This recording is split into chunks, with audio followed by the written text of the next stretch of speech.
तो आपको क्या लगता है कि अवध सर की कोचिंग इस समय नहीं चल पा रही? जैसा कि बच्चे कहते हैं कि वो यूपीएससी कम पढ़ाते हैं और बच्चों को गैंगस्टर ज्यादा बनाते हैं, कट्टे उट्टे का थोड़ा ज्यादा नॉलेज देते हैं। तो आपको क्या लगता है कि उनकी कोचिंग अभी ढंग से नहीं चल पा रही है तो वो पॉलिटिक्स में एंटर कर रहे हैं? देखिए, अगर उनके बारे में सीधी बात की जाए तो सीधी बात पे ये साफ है कि गैंगस्टर तो वो बना रहे हैं। क्योंकि अगर गैंगस्टर नहीं बनाते वो तो उनकी दुकान कैसे चलेगी? अगर वो पॉलिटिक्स में उतर ही आए हैं तो गैंगस्टर नहीं बनाएंगे तो क्या आईएएस पीसीएस बनाएंगे? आईएएस पीसीएस तो उनका पीछे का चेहरा था जो उनको एक पॉलिटिशियन बनाने में मदद करेगा। मुझे तो ऐसा लगता है कि हो सकता है वो कुछ दिनों बाद राहुल गांधी को भी रिप्लेस कर दे।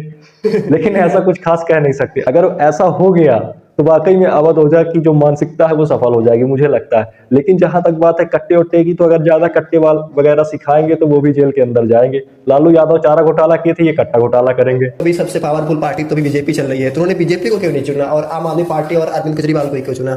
जैसा आप भी जानते हैं कि बीजेपी की दुकान बहुत बड़ी दुकान है और उसमें ज्वाइन करने के लिए थोड़ा मार्केट वैल्यू ज्यादा होनी चाहिए। तो अवध ओझा सर जो थे उनकी मार्केट वैल्यू थी लेकिन उतनी ज्यादा नहीं थी, क्योंकि बीजेपी युवा नेताओं को पकड़ती है। उनकी उम्र अच्छा खासा हो चुकी है, वो शायद 50 साल के ऊपर है। अगर 50 साल के ऊपर है तो उनका देखा जाए पॉलिटिकल करियर बीजेपी के अनुसार 20 साल का है। लेकिन अगर वो आम आदमी पार्टी पे जाएंगे जो कि यंगेस्ट पार्टी और फास्टेस्ट ग्रोइंग पार्टी है, तो जितनी तेजी से आम आदमी पार्टी चल रही है तो लंबे समय तक अवध ओझा उसमें सरवाइव कर सकते हैं।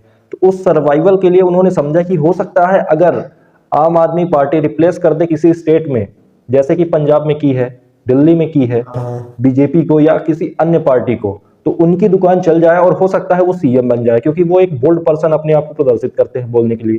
और बीजेपी जो है उसमें ऑलरेडी इतने अच्छे अच्छे नेता हैं जिनको जगह ही नहीं मिल पा रही है। जैसे कि आप जानते हैं मोदी जी खुद 70 साल प्लस हो चुके हैं, फिर भी वो गद्दी नहीं छोड़ रहे हैं। तो गद्दी का लोभ तो सबको है, तो अपनी गद्दी बचाने के लिए दूसरों को गद्दी क्यों देंगे? तो बीजेपी में उनकी दुकान नहीं चल पाएगी, इसलिए उन्होंने आम आदमी ज्वाइन